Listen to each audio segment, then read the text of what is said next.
Assalamualaikum warahmatullahi wabarakatuh. Alhamdulillah, saya dalam kereta hendak pergi ke tugas penerbangan. Nanti saya pakai tali leher. Cuma saya sampai awal sebab penerbangan saya waktu pagi. Dan untuk mengelak kesesakan lalu lintas, saya bergerak lebih awal to avoid the traffic jam. Maka dah sampai awal, dah parking kereta.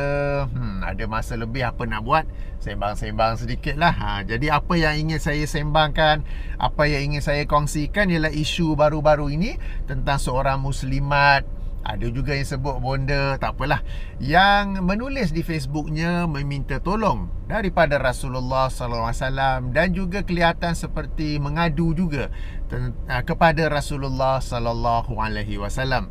Alhamdulillah, ramai yang telah menegur, ramai juga yang telah mengkritik. Ramai di sini menunjuk ramai yang faham akidah yang betul, sikap kita yang betul dalam perkara seperti ini. Yang ini apabila kita ada masalah, kita ada sesuatu yang ingin diadukan, ingin mengadu, kita tujukannya kepada Allah Subhanahu Wa Taala.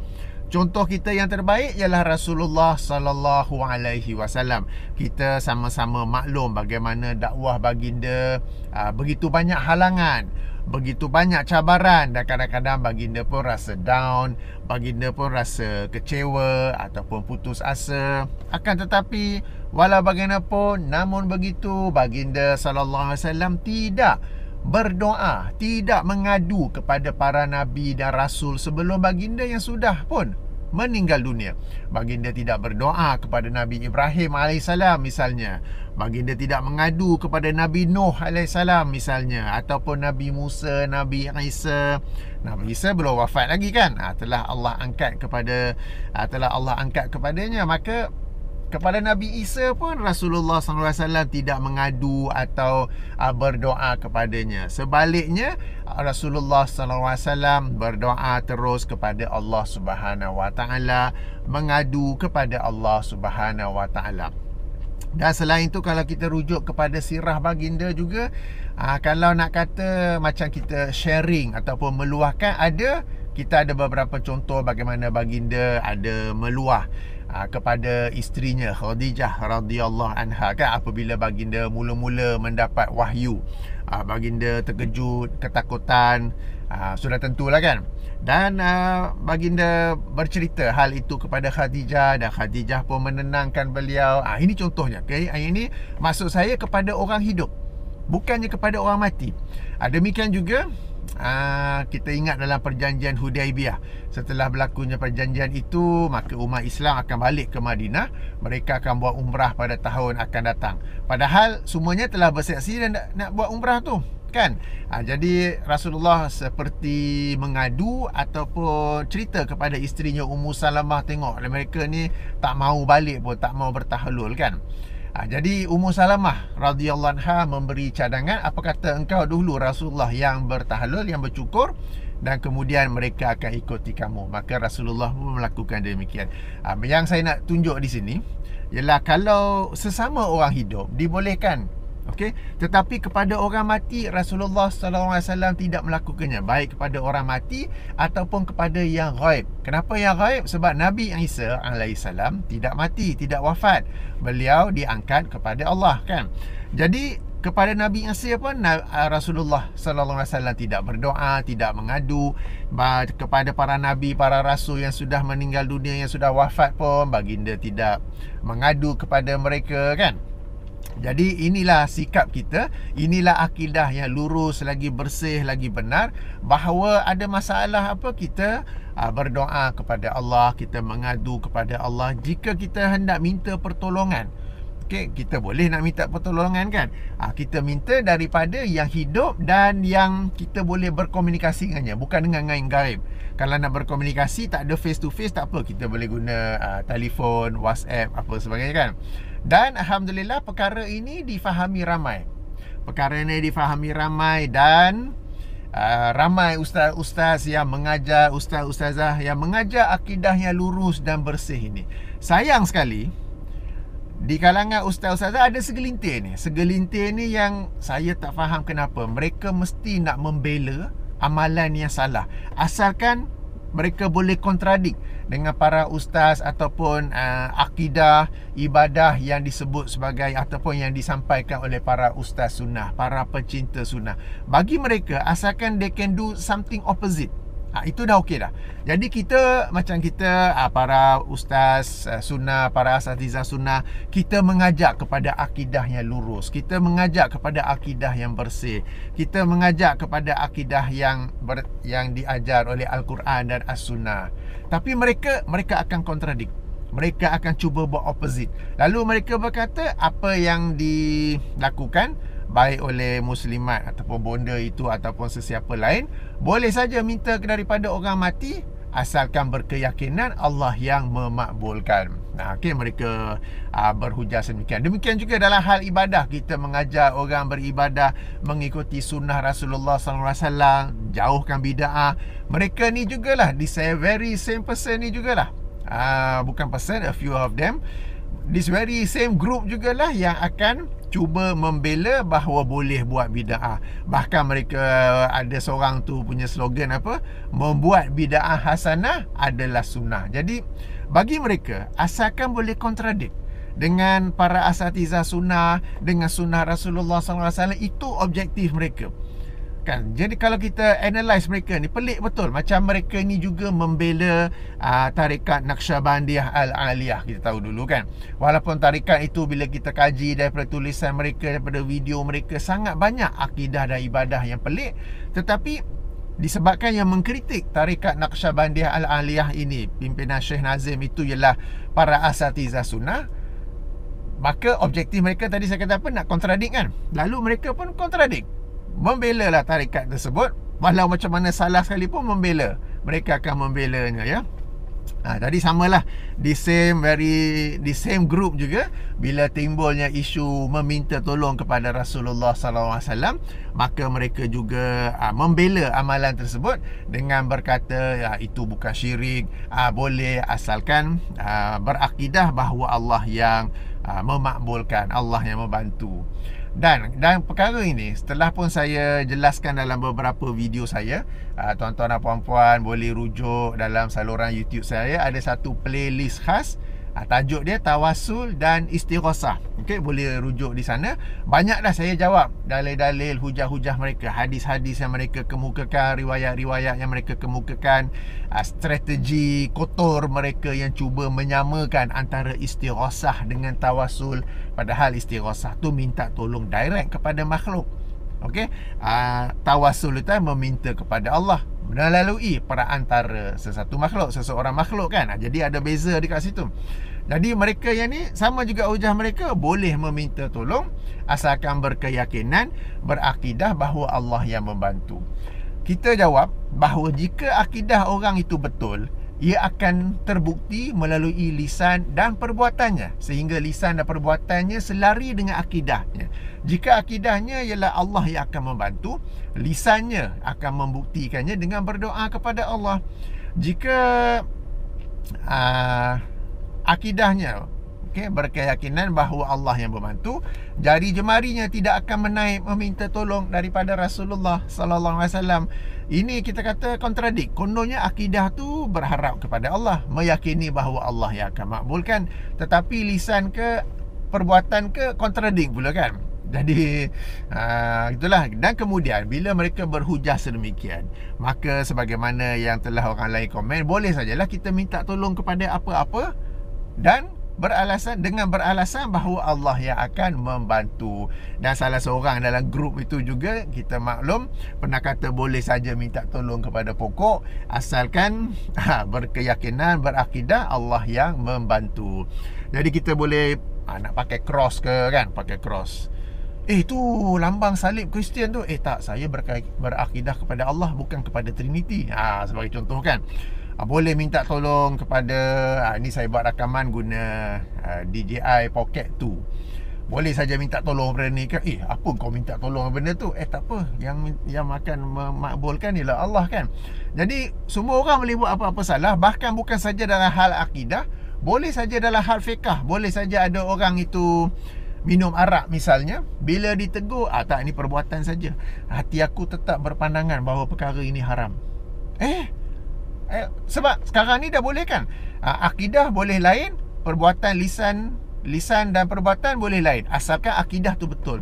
Sama juga, asalkan akidah tu meyakini arak itu haram, tapi buat tak apa, boleh buat.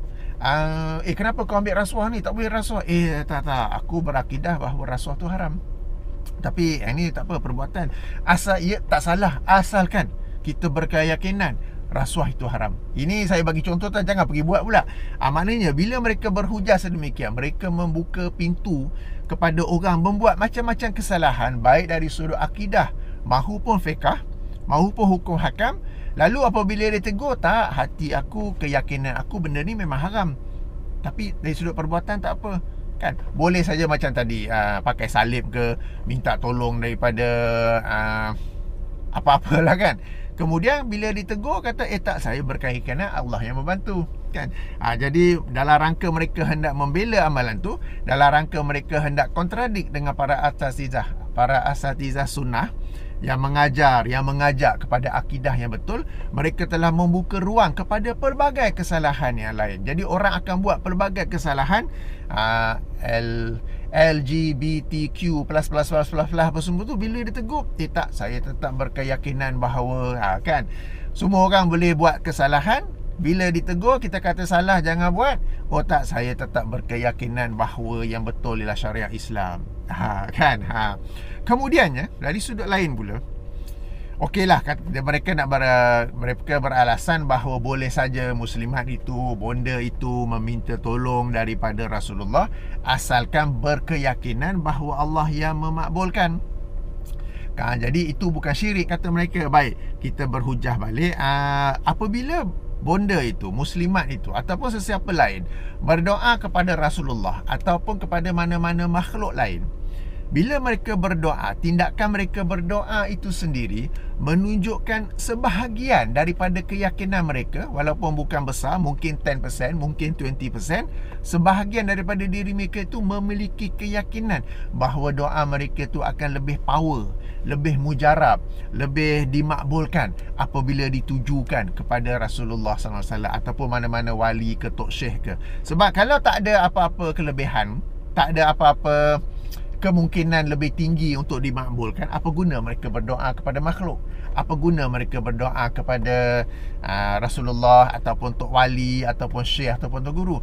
Mereka melakukan sedemikian kerana dalam diri mereka itu sendiri, mungkin 10%, mungkin 5%, mungkin 15%, ada keyakinan bahawa apabila doa ni dituju kepada Allah, dia tak power, kurang mujarab, kurang dimakbulkan. Tapi kalau ditujukan kepada makhluk, ada power, okey, ada kemujarabannya, kan? Jadi nampak tak, bila meskipun mereka beralasan bahawa boleh berdoa kepada orang mati dengan keyakinan bahawa yang memakbulkan ialah Allah, kita katakan bila orang tu berdoa kepada si mati, sudah pasti, sebab walaupun sudah pasti sebahagian kecil daripada diri mereka, daripada akidah mereka, daripada keyakinan mereka, yang berpendapat yang ditujukan doa tu, makhluk yang ditujukan doa itu akan lebih memakbulkan doa mereka itu sendiri. Okey, jadi hujah mereka itu sebenarnya tidak juga, kerana dalam itu terdapat kita kata loophole yang boleh membawa pada syirik. Kita tak mahu terus-terus tuduh syirik, kita kata membuka ruang kepada syirik ataupun membuka pintu kepada syirik, mendekatkan seseorang itu kepada syirik. Itu dia yang kedua, ya. Yang ketiga, doa ini dalamnya ada sikap merayu, ada sikap merendahkan diri, rasa fakir, ya, rasa sangat rendah, sangat lemah, sangat banyak kekurangan, dan kita tuju doa itu kepada yang kita tahu memiliki kuasa yang mutlak, kemuliaan yang mutlak, yang semua opposite of us lah. Yang kita ni, bila kita berdoa, kita ni merasa, macam saya katakan, sangat lemah, sangat berhajatkan, lalu kita merayu-rayu, kita menangis ke apa ke. Dan ini tidak boleh ditujukan kepada mana-mana makhluk, melainkan kepada Allah Subhanahu Wa Taala.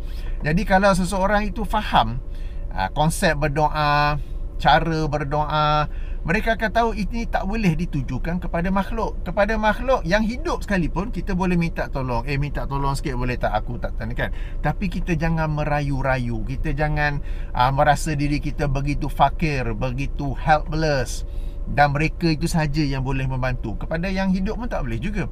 Okey, jadi dalam rangka mereka hendak membela amalan tersebut dengan alasan boleh berdoa kepada yang telah mati, dengan asalkan dengan keyakinan bahawa Allah yang memakbulkan, ianya tak menjadi juga, tak kena. Sebab macam saya kata tadi, apabila seseorang itu berdoa kepada makhluk, pasti ada sebahagian daripada dirinya, walaupun mungkin sekadar 10% atau 5%, yang berkeyakinan makhluk itulah yang akan lebih memujarabkan, memakbulkan doanya itu. Dan bila kata syirik, ialah apabila kita associate partners, menyekutukan Allah. Allah dah ada